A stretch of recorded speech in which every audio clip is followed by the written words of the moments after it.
Hi guys, welcome to this session in LibreOffice Calc. In this module, I want to show you how you can create a list of working days for every month, whether the month is 28 days, 30 days, or 31 days. And I'm going to use the Workday function to show you how it works. So I've got a date in cell A1, which is the 1st of February, 28-day month. Now, if I use the Workday function underneath that, equals Workday, open the bracket. So I want to know the workday. Now, if I want to know exactly that workday, I need to do a comma and then 0, which I will do, and then tick that. That'll give me exactly the same date. If I want that to be the next date, I change that 0 for a 1, and that gives me that'll be the first working day. Now, if I just do a little formula here so I can find out what day that is, I'll click on that and just tick that, and then format this. So if I right click, format cells, or you can do Control+1. When you do that, you can change the actual displayed format to just show you the days. By doing 3 Ds, it'll tell you that in this case, that day is a Saturday. And if I pull that down, it's basically going to miss out Sunday and tell you the first working day is a Monday. Now, if I pull this down and then pull that down, everything's okay. All works great. Now, if I change that date to the 1st of the 1st, 25, just to see if this works. What's happened now is, because that is a working day, January the 1st was a Wednesday, this is now not the first working day in the month. So what you have to do is a little tweak, and the little tweak is going to be this formula here. So on the first one only, I'm going to type this. I'm going to type equals Workday again.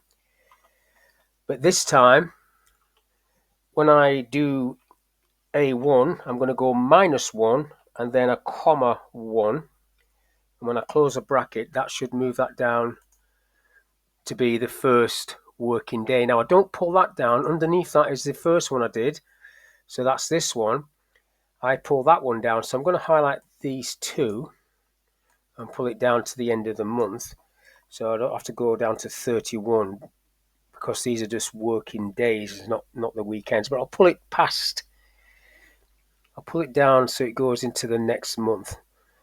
29th of the 1st, 31st, and I'll just put it down one more. So that's gone into March.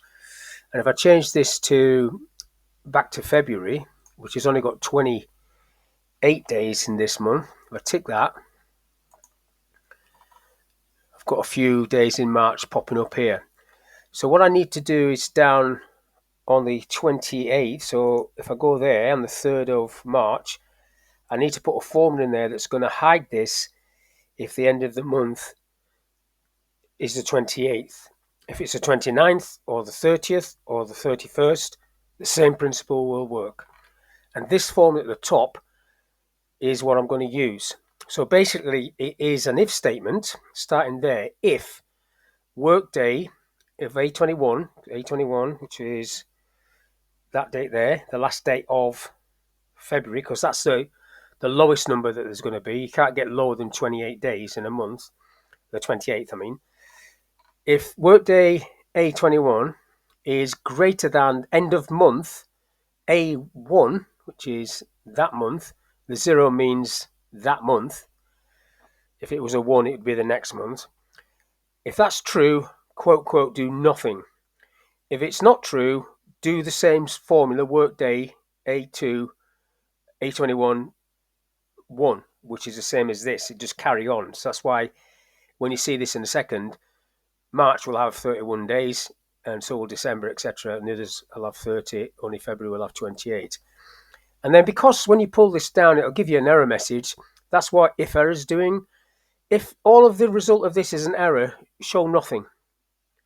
rather than the error message. So what I'm going to do is click on this and copy this without the apostrophe, because the apostrophe is just formatting that to text. So if I copy all of that, copy, you just need to finish that off by ticking it. Coming down into A22, Control V, paste, and you see it's cleared it off, and you can see there's the error message. Look, now if I pull this one down so it covers those error messages, it'll all disappear and everything looks good. Now to test it out, you need to select a month at the top that's got 31 days in it. So I'll go for the 12th up there, 31 days in December, tick that. So now Monday the 1st of December, coming down,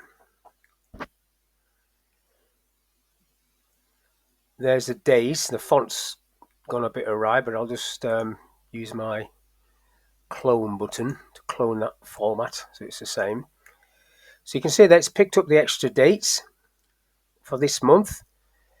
Now if I go back up, and I'll have to clone this as well because I didn't highlight them both. Get there in a minute. If I go back up to the top and change that to the 1st of January, so get up there and change that to January. So that's the 1st of the 1st. 31st of Jan is the last working day. And then if I go for November 11, tick. The last working day of November is the 28th, which is a Friday. 29th would be a Saturday. 30th, November's only got 30 days, would be a Sunday. So these formulas are working correctly, and these formulas work correctly in Excel as well. There's a slight tweak that you have to do if you're using Google Sheets. You need to use an if and an is date inside of all of this, but it's still doable. But that's all I want to talk about in this little video, is how you can use the Workday function and tweak it so that it will always show you the correct number of days, working days in a month, regardless of whether the month is 28 days, 29, 30 or 31. So hopefully this little video is of use. Thank you for your time, and I'll catch you on the next one.